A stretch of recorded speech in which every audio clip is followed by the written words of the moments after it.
I make Pokémon videos, and I make reviewing and ranking videos, so this was pretty inevitable.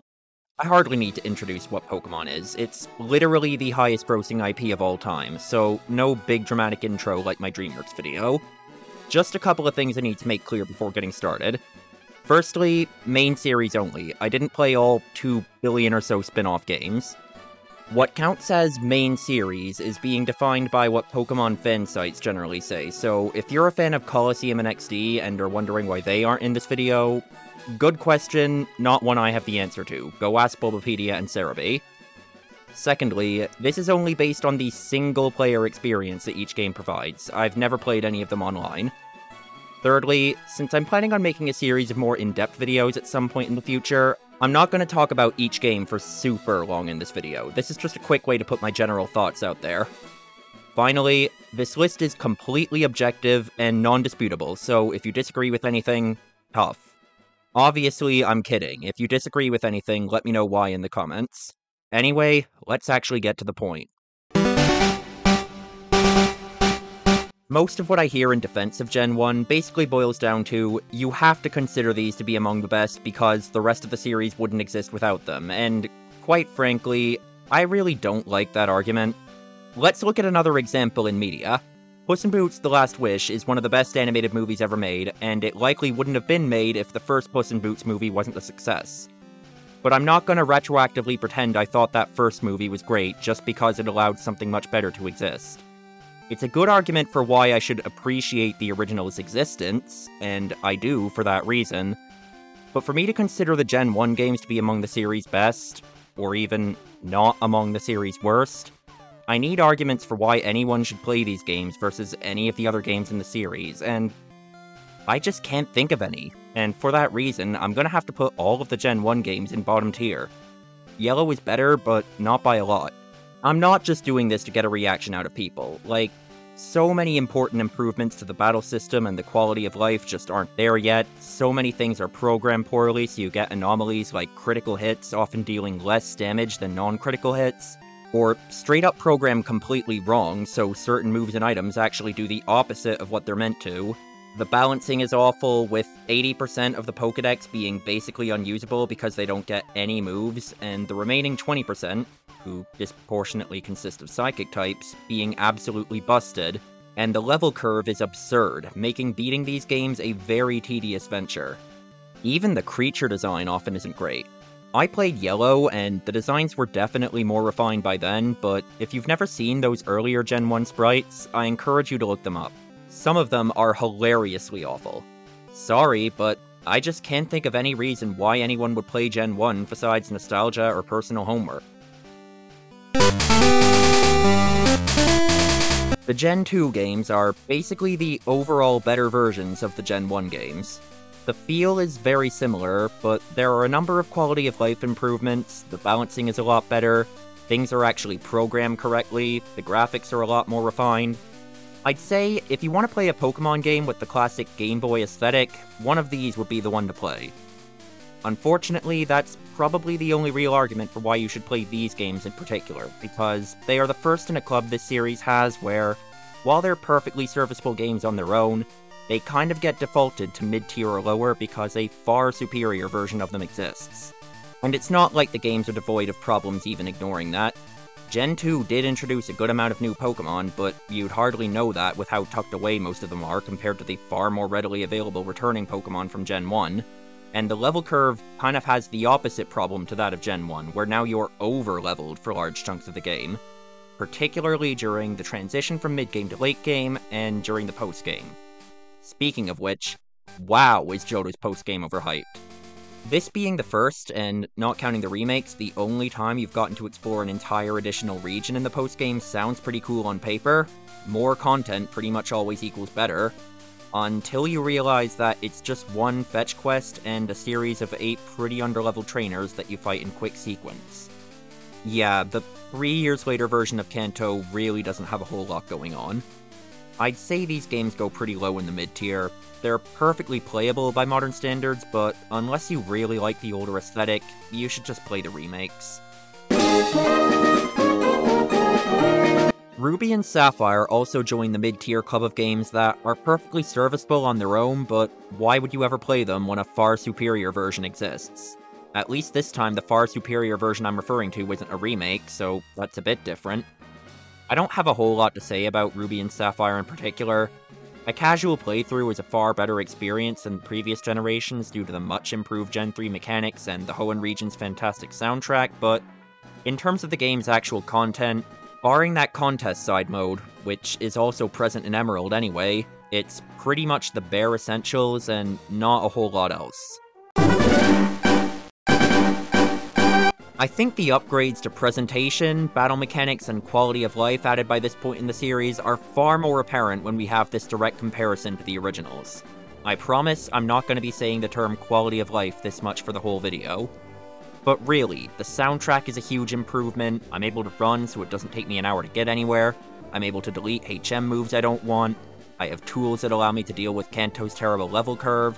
I can actually use my favorites because I'm able to teach them moves that aren't garbage. Seriously, why ever play any of the Gen 1 games when these games exist? That being said, while it is probably the best way to play through the Kanto region, I still wouldn't consider these to be among the very best in the series overall. It largely is just the original games with Gen 3 mechanics, with the amount of content that was added being pretty minimal. Just a really quick post-game quest, and the first instance of a game allowing the player to rematch the Elite Four and Champion with stronger teams. If anything, FireRed and LeafGreen are probably the best games in the series for a really quick and casual playthrough. LeafGreen is probably the game I've replayed the most times for that reason. I'd say these probably belong a bit above mid-tier, but definitely not super close to the top. If FireRed and LeafGreen are the type of game for a quick, casual playthrough, then Emerald is the game that you could potentially put hundreds of hours into. Really, the amount of content in Emerald is huge compared to the previous games. Beyond having an expanded, and pretty much better in every way version of the main adventure from Ruby and Sapphire, and a large amount of bonus boss fights in the post-game, this being the first game in the series to allow you to rematch all the gym leaders with stronger teams, it also has pretty much every Battle Institute and side mode from the previous games, right down to that shitty jump rope minigame from FireRed and LeafGreen, and, of course, the Battle Frontier.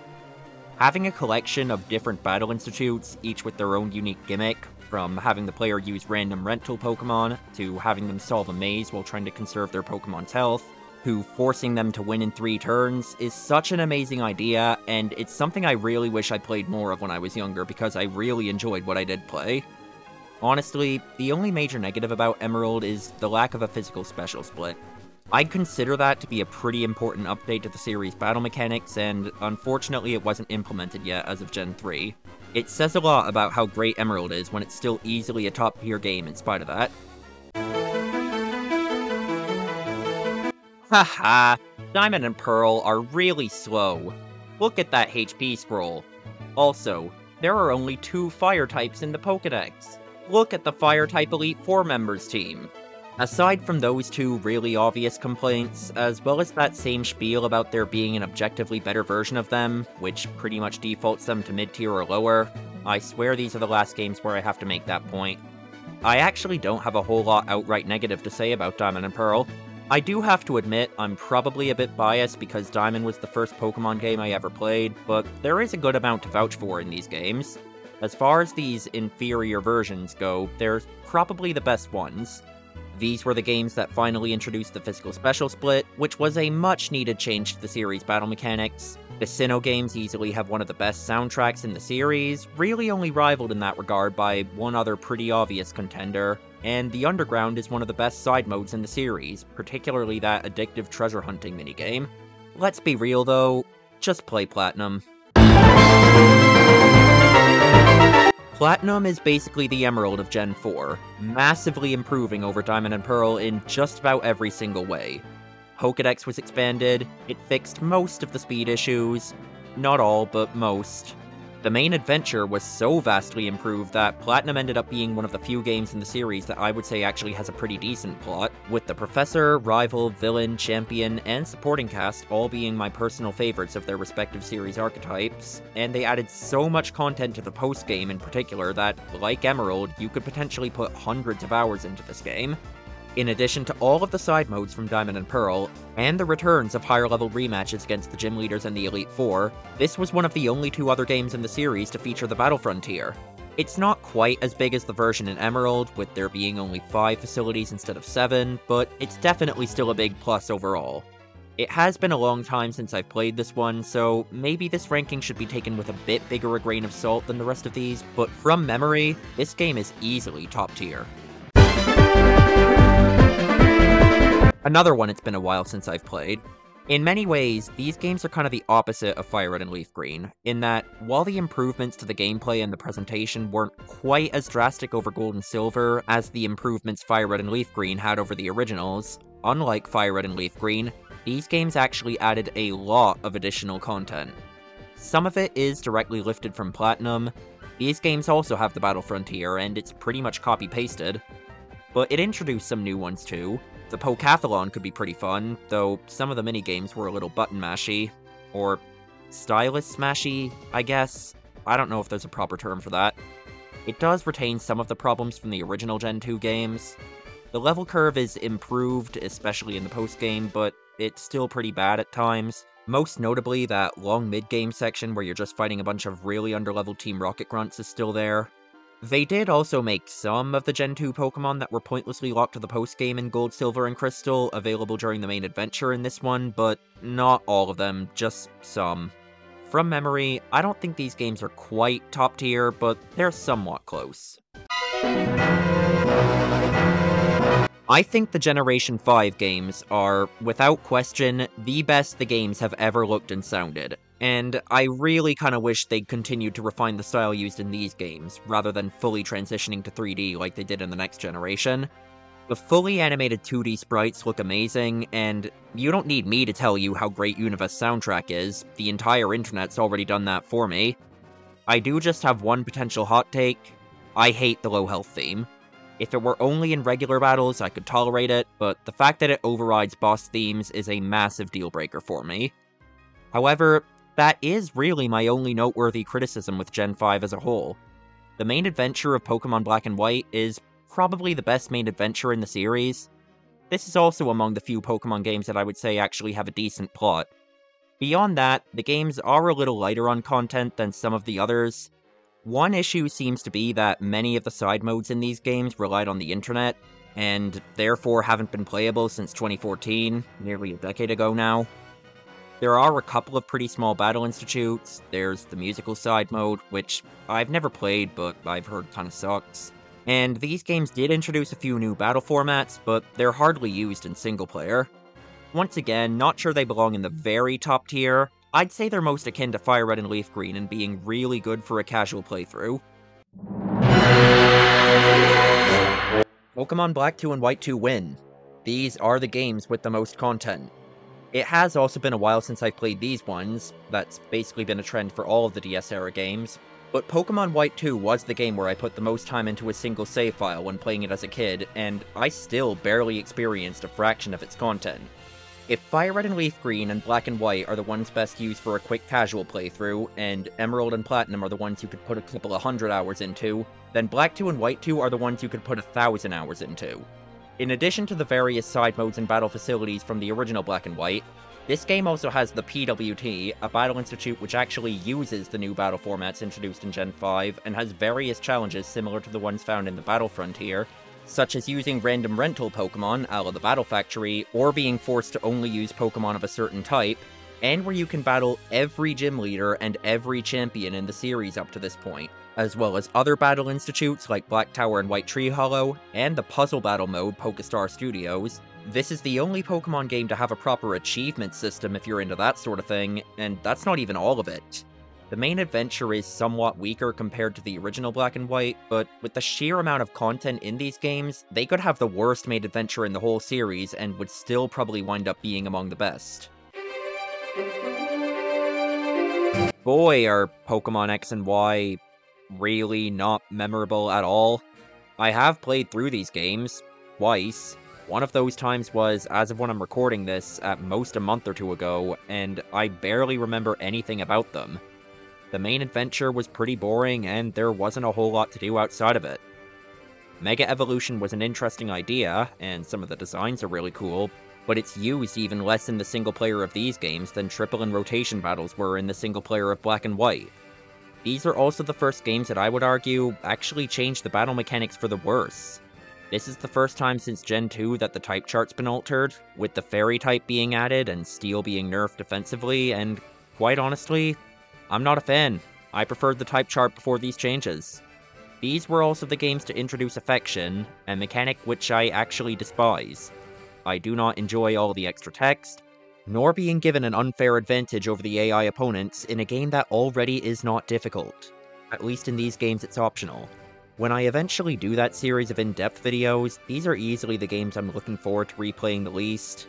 Not because they're super awful, they're just really not exciting. Prior to deciding I was going to make this video, these were one of only 2 sets of games in the main series that I'd never actually played before, so I quickly breezed through the whole thing in under 24 hours. It does have more content than the original Ruby and Sapphire, and even though Emerald easily has more content overall, like, no Battle Frontier, unfortunately, just the really small Battle Institute from X and Y, there are things in these games to differentiate it a bit. I'm not a huge fan of a lot of the new stuff in these games, though. The Delta episode is effectively just one really long cutscene-heavy fetch quest. The build-up to and reveal of Deoxys was pretty cool, but that's about it. And while I'm not normally too big a fan of the argument that the modern games are far easier, because 1, it usually isn't true, and 2, it's not like the older games were bastions of difficulty anyway, but like, in this game, they pretty much just give you Mega Latios or Latias, a Primal Groudon or Kyogre, and a Mega Rayquaza, often right before boss fights, effectively making those battles impossible to lose unless you actively try to. I'd say they're in the same tier as the originals. Whether they're a bit lower or a bit higher is pretty arbitrary. Sun and Moon are easily the best games to come out during the 3DS era. While I still prefer the hybrid graphics from Gen 5, these are probably the best looking, fully 3D games in the series, and the Alola region soundtrack is amazing. This game's Welcome to the World of Pokémon theme might actually be my very favorite. The main adventure was also one of the better ones. They finally got rid of one of the series' most hated recurring mechanics, HMs, the totem boss fights were a lot of fun and a nice change of pace from the usual gym challenge, and these games probably have the 3rd best plot after Black and White and Platinum. However, this was when the games were starting to get pretty cutscene heavy. In these games, it's especially bad at the very beginning, during the transition from the 3rd to 4th islands, and the very end. And of course, it's only amplified on repeat playthroughs, or when you have to redo a section because you lost a battle. There's also a new battle type in this game, but unfortunately they kinda messed it up. Battle Royale in Pokémon sounds pretty cool on paper, but for some reason they decided to have it be based on a point system and end when all of one person's Pokémon are defeated. Nintendo just really seems to hate elimination-based games for some reason, even though that's kinda what the whole point of a Battle Royale is supposed to be. And oh yeah, Z-moves. They were there. I'd say these go toward the lower end of the great tier. I think the main response to Pokémon Ultra Sun and Ultra Moon is... why? This is far from the first time that Pokémon has effectively re-released a game as a special edition, but Emerald and Platinum at least have the excuse of being obviously superior to the versions that came before. Ultra Sun and Ultra Moon, however, really don't add that much. During most of the main adventure, aside from it being even more cutscene heavy than the original Sun and Moon, all that's really been added is a couple of minigames. Things do start to diverge a bit more once you get into the late game and the post game, but when the new stuff doesn't become relevant till this late in the game anyway, you might as well have just added this new content to the original games as DLC. I never played the expanded post game of Ultra Sun and Moon. Maybe I'll end up being a bit more lenient on the games overall if I enjoy that when I eventually get around to it, but for now, with what I have experienced of these games effectively being a carbon copy of the first Sun and Moon, with most of the few changes there were actively making the games more tedious, I really can't rank these games very highly. Well, it's Kanto. Again. I think this is like the 5th or 6th time a game has you play through this region. I guess the gimmick this time round is that it's basically Pokemon Go with a campaign. where you physically throw the Pokeball in order to catch a Pokemon. There's also cooperative multiplayer, so you can 2v1 every battle. How is that fair? Some of the presentation choices are kinda weird. There are these random cuts that happen every few seconds, and there's also some guy talking over the whole thing like he's VJ Emmy. First time, which of these is the Spitfire Pokemon? I'm gonna guess the one that spits fire. But don't they both spit fire? Yeah, I didn't actually play these ones. I just watched AlphaRed's video to get an idea of what they were like. For the sake of integrity, I can't properly rank them, but really, what was I ever gonna get out of them? It seems like the main reason they exist was to try and bring people who were into Pokemon Go over to the main series. I barely played Pokemon Go, and I already played the main series, so I'm about as far out of this game's target demographic as you can possibly get. Officially, they aren't ranked, but I am adding a little note to the name of my haven't played tier. I have mixed thoughts on Sword and Shield. Dynamaxing and max raid battles were weird but pretty fun new mechanics, the soundtrack was great, and the setting had a lot of personality. It is also interesting just how much freedom you have with team building at this point in the series. Like, without trading, I had fully evolved Pokemon with competitive movesets before the first gym. However, there is a lot holding these games back. These are even more cutscene heavy than the Gen 7 games, with the cutscenes now even infiltrating the battles. I think at the very least you have the ability to turn those off. And this time around, the plot isn't even decent. In fact, it might actually be the worst in the whole series. The vanilla post-game quest is actual garbage as well. It's basically a 3-hour-long, really bad cutscene. The DLC did make the post-game considerably better. The quests of Isle of Armor and Crown Tundra were kinda meh, but Dynamax Adventures and the Galarian Star Tournament were fun. These games probably sit toward the middle of the series overall. Brilliant Diamond and Shining Pearl basically have 3 fundamental problems. The first is that Gen 4 really didn't need to be remade. There haven't been any major changes in the series' battle mechanics since the release of Diamond and Pearl. They're probably the earliest games in the series that a new player could go back to and not need anything explained to them. At most, they should have been remastered. I'd definitely be down for a re-release of the Gen 4 games with the infamous performance issues fixed. The second is that, if they were to remake Gen 4, they remade the wrong games. People were complaining that a lot of content from Platinum wasn't included in these new ones, like the Battle Frontier and the improvements to the main adventure, but in total fairness, people weren't asking for Platinum remakes, they were asking for Diamond and Pearl remakes. But the third problem is the one that really kills it for me. One thing these games could have had going for them is that a lot of the bosses are redesigned to be considerably harder, having high stats, competitive movesets and abilities, and held items. It's not a huge change, but it could have at least made the games good for challenge runs. But then this is completely undermined by the fact that, for whatever reason, affection is mandatory in this game. When the affection mechanic was introduced in Gen 6, the only positive thing I had to say about it was that it was optional. If you don't want it in this game, you have to continually make sure your Pokemon's affection doesn't get too high by using items that lower it, which is a chore to constantly do because everything from partaking in battles to walking increases it. Like, why isn't there an option to just turn it off? They're easily some of the lowest ranking games for these reasons, especially that third reason. Legends Arceus is incredible. This is the first game since the transition to 3D to go into the top tier.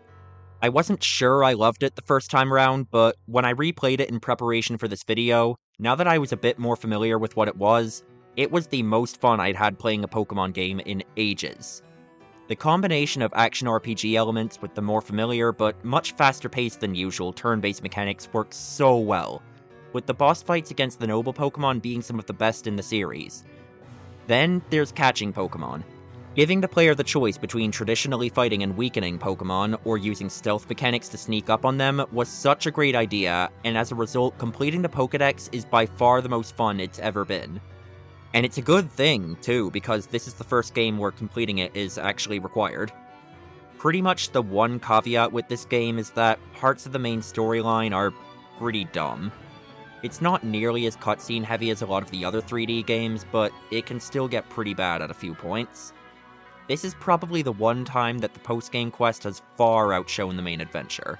The battle against Volo and Giratina at the top of Mount Coronet, before proceeding to fight Arceus himself, was simply, no other word for it, epic. Really looking forward to revisiting this game for its own video. Scarlet and Violet were, in many ways, disappointing. A fully open-world Pokémon game where the bosses can be defeated in any order sounds on paper like this game is poised to have the best main adventure ever in Pokémon, but then it turns out that the bosses all still have set levels, which completely misses the point of why people wanted a Pokémon game where they could challenge them in any order, and that the open world causes a boatload of performance issues. Playing this game day one, I experienced a crash. To get any previous Pokémon games to crash, you had to completely break them. But in these ones, just moving around too fast could be too much for the games to handle. These games should have been delayed. I really feel like more development time and playtesting could have resolved these issues. Also, maybe I'm just missing Legends Arceus, but I found wild Pokémon to be especially annoying in this game. I couldn't ward them off with repels like I could in the older games, I couldn't just ignore them like I could in Legends Arceus, and the hitboxes are way too large. I'd often get into battles with Pokémon that I was blatantly nowhere near, and then I'd sometimes get stuck in a cluster of wild Pokémon because my character would keep respawning in the overworld right inside one. Also, seriously, what is it with this franchise and cutscenes now? It's not even that the plot of this game completely doesn't work, it's better than the one in Sword and Shield at least, but it's so simple, why is there so much of it? This game does have some pretty fun boss fights at least, but when I replayed it for this video, I couldn't even enjoy those really, because I put no thought into constructing my team, and ended up with one of the worst teams that I've ever assembled. That is my fault though, not the game's. I haven't played the DLC for these games yet, maybe that could push the games up a bit if I end up liking it, but based on what I have experienced, these are probably on the lower end of the overall ranking. And that's it. As of this recording, there are no future main series titles announced, so hopefully this video beats the whopping 2.5 months that my DreamWorks video was relevant for. As for when I'm gonna start making that series of more in-depth videos on the games, I don't know. Whenever I have enough time to record a bunch of 100% playthroughs, I guess. Anyway, I should probably wrap it up. I was planning on this being a shorter video, and it's still probably gonna wind up being at least half an hour. Thanks for watching, goodbye.